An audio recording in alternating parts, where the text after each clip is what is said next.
Boy, I had fun with this. This is a good way to kind of close out the miniseries here. Although the cover that I got here is maybe a little spoilery, and that's kind of unfortunate. But hey, it is what it is, right? So there's the front of the book, kid sitting on the throne, spear, cloak.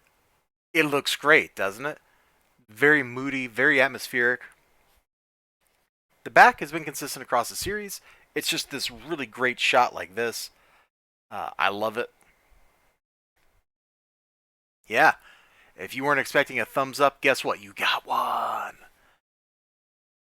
I think I'm just going to kind of jump in here to the little actiony sequence, and we'll talk about how we get to the actiony sequence. So before this, Duncan, Idaho, he's hanging out and he's like, yo, there's something wrong with the Bulls because that's the job that he got, that the Duke gave him. And he has a great relationship with the Duke. He sees the Duke walking by, he's like, thank you, my Duke. He's like definitely good, loyal vassal, great retainer. Kind of a foreshadowing of the man that he would become, that he would grow into. The same dude who uh, Leto II had cloned over and over and over and over again for 1,000 years. So the Duke is putting on a spectacle for the two children from Ix, whose names I've forgotten. Doesn't really matter. And part of the spectacle is a bullfight against this giant freaking bull that's, geez, a normal bull is big enough, right? Like, have you ever seen one in person? They're huge. They're scary. They don't have to always be scary. There was one that lived on my neighbor's property at one point, and he was just lonely. He just wanted somebody to talk to. He wanted a friend. So he wasn't a big scary bull, but he was still a bull. You wouldn't want to like get in his way or make him mad. Here on Caladan, man, I think they called this a Seleucid bull. It must weigh like no, probably 10 tons. Like this thing is huge. It's the size of a freaking elephant, dude. And he's out here like uh, bullfighting it with spears and stuff.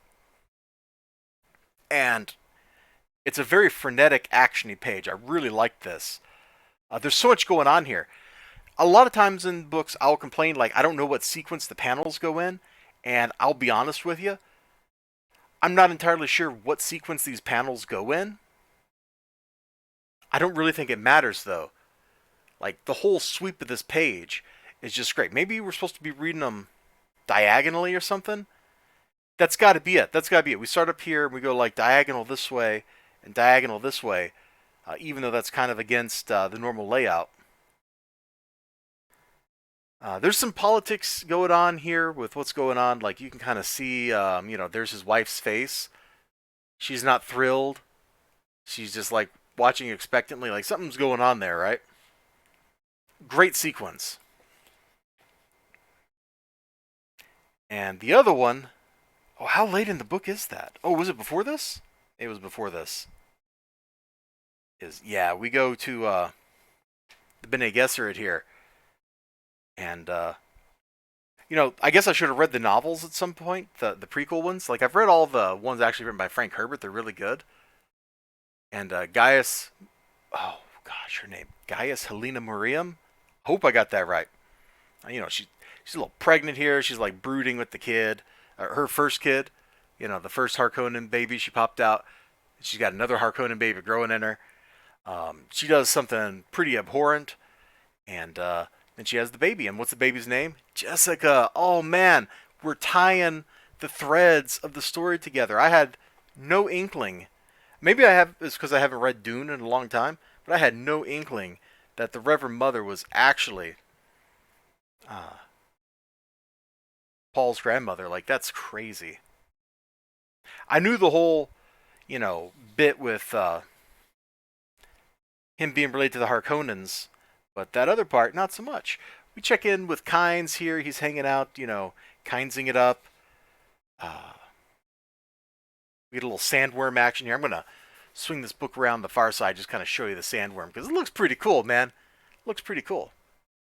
So all in all, I'm not sure how much of this story I enjoyed uh, because it was in comic book form versus how much of the story I liked because I like Dune, versus how much of this is I kind of enjoyed the pulpy kind of writing or whatever. Maybe I would have enjoyed the novels, which I own a couple of the prequel novels and I've never read them. I've had them for like 20 years and they've just sat and rotted on my bookshelf. Maybe I should dig them out and read them. But this definitely has me kind of in the mood for wanting to read more Dune. Maybe go watch the movie. I mean the original, not like the Sci-Fi Channel miniseries, but no, the original movie. I actually really like it. So I think this was a success. I enjoyed all 8 issues. I don't know how many comic book series out there I can say I enjoyed every issue of the miniseries, but I liked every one of these. And that's my final thoughts on Dune House Atreides as we close out the miniseries. You all take care of yourselves. You have a great day. Remember to like, comment, subscribe, all that good stuff. Hope to see you again next time. Until then, bye bye.